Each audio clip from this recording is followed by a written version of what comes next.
Greetings, everyone. Welcome back to the channel. It is me, the Mick, and today we will be looking over the story trailer for the game Judas. All I know really about the game Judas is that from what I've seen, because I don't think I've seen a proper trailer of the game, is that it is made by the people who created the Bioshck games.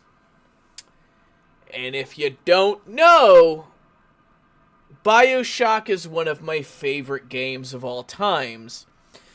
I do plan on getting other video game tattoos, so calm your tits. So what I'm going to do is I'm going to watch the trailer, which is by just the PlayStation Network, so if you want to see it, go for it. If you don't, watch this video. But we'll just dive right into it and see what we think about it.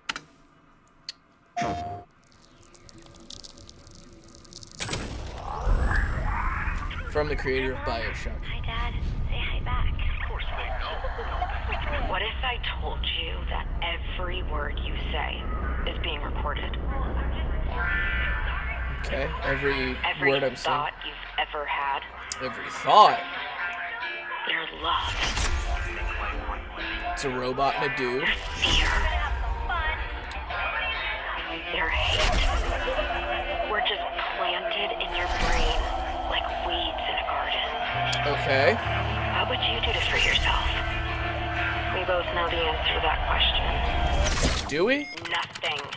You are the frog in a pot, boiling so slowly. So just in case anyone doesn't get that reference, if you put a frog, because they're a cold-blooded creature, in a pot and begin to boil it, the frog won't notice and try and get the fuck out because they're so accustomed to their body reacting to their environment. You don't even know what's happening. But I'm here to set you free. Whether you like it or not. Well, I'm getting set free.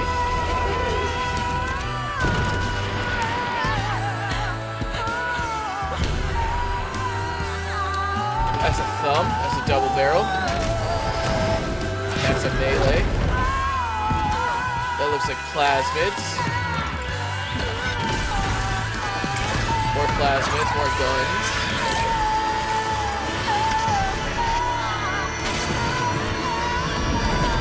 And harvesting, it looks like. And getting sucked out into space. Fix what you broke.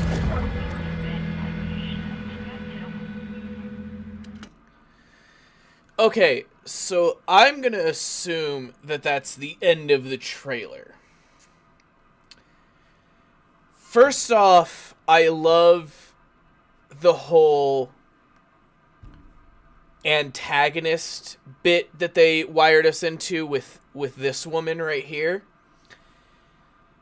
Because it definitely gives me Fontaine vibes. If you have never played Bioshck, play Bioshck. Also, if you're not old enough to even know the release of Bioshck Infinite, go away. But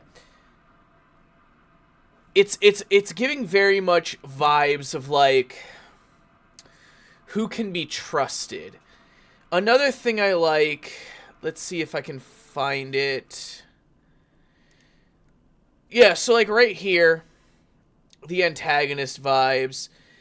But then we come to like, you know, stuff like this where it's very much culty. And I don't mean to like dive into specifics, but it's like the shoes, the spray paint, because it's like spray paint like you can wash it off. It's hard, but don't ask me how I know that you can get spray paint off of you. And the little bit of the body down here. But it's like you're getting branded. I also don't know if the antagonist or the protagonist, I'm sorry, if the protagonist is going to be female or if that's a choice you get to make. What I liked about the Bioshck games is it gave you very little choice, but it gave you so much choice. In the sense that, like, the choices you didn't have meant nothing. It was just narrative, right? Whereas the choices you did have were so important to what was going on. And that's what I liked, and I'm hoping that, you know, the writers of Bioshck keep, is that, like, there's certain things, it's like, this right here is canon. But the things that aren't canon are entirely up to the player. But I want to go back to... So, like, right here, it looks like... So we'll redo this. Yeah, like, right there. It looks like plasmid use is similar to the latter Bioshck games, Bioshck 2 and Bioshck Infinite, where they were not, like, mutually exclusive, but in tandem. It was like your grenade to your assault rifle in, like, Call of Duty. You can always use them with your weapon still drawn, but by the same token, it's gonna take a bit. And I do like the give and take. So if there is a give and take where it's like, there's these 4 abilities that are super OP, but if you use them, you're vulnerable or you're not able to take other actions. I don't know why I keep emoting down here. And then, yeah, like right here. Let's watch this again. Yeah, so right back in here. It looks like plasmids were done away with. However, DNA was not. And what I always loved about the Bioshck series with the powers is, yeah, plasmids were reframing the DNA that was already in you, and the more extreme that rewrite was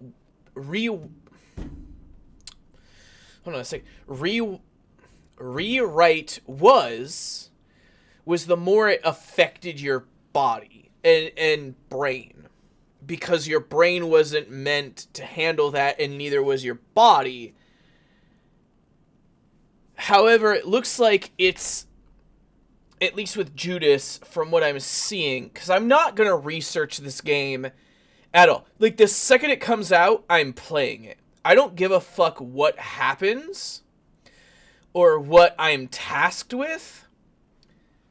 This game is getting streamed, recorded, and uploaded the day it comes out. And a full review will be done at the beginning, middle, and end of that game. What I always liked about Bioshck, specifically Bioshck 2, was plasmids were not another weapon. They were another tool in the arsenal. Because, like, in Bioshck 1, I was like, fucking bees, bitch. And I upgraded the bees. I did not upgrade telekinesis. I barely upgraded flame and shock. But bees I upgraded because it was like, it would migrate. And it would affect multiple people at once. And then I could switch to my actual weapon, kill people. Bioshck 2, I was still a bit of a beast, but I definitely found myself more with the shock. What I'm interested to see is, one, how we'll call them right now mutations go. That's the one. The two to this is Judas, if we're going to go biblically, betrayed Jesus. And the spaceship that looked like, let's go back to here. It almost looks like Earth, but you don't get enough of a vision to know whether or not it's Earth. But that's the Mayflower. So there's a good assumption that this is not Earth. This is a secondary planet. And the thing about Bioshck that I loved, frankly, if the writers of the story and gameplay, not the gameplay, I'm sorry, if the writers of the story of Fallout New Vegas and the writers of the story of Bioshck came together and made a Fallout game or a Bioshck game, I don't care if it's my entire month's worth of money. I'm buying it. But it's one of those things where there's a cult, check. There's powers / abnormalities to the body, check. I loved Bioshck for the fact that the reason I got Bioshck tattoos is because it was the first and probably only game series that made me set the controller down and walk away. Not saving, not stopping. I just set the controller down and I'm like, I'm going to walk away and think about life for a second. Which I can already tell from the trailer, because if you look at their like t-shirts and stuff where it's like, you will obey, it's terrifying to think that, like, you know, and all of the whole, every thought you've ever had and every conversation you've had is recorded and uploaded into your brain is terrifying. And the problem is especially with fucking Elon Musk, regardless of your opinion of him, is starting to bring to the forefront. I am so excited. Like, I cannot express how excited I am for this game. I don't care if I have to wait till 2025 for this game. I hope that this game lives up to expectations. And beyond anything else, I guarantee that I will have fun with this game. If you have thoughts or opinions or feelings on this, please let me know down in the comments below. Please leave a like, comment, and subscribe. Comment down if you want more reaction videos or if you want me to do more breakdowns or whatever. Tune in for Warhammer Wednesdays, where I upload a Warhammer video and I stream a Warhammer game where I am more than open to, in person, answer any Warhammer questions that you may have. Thank you so much for tuning in, and I will catch you all in the next one.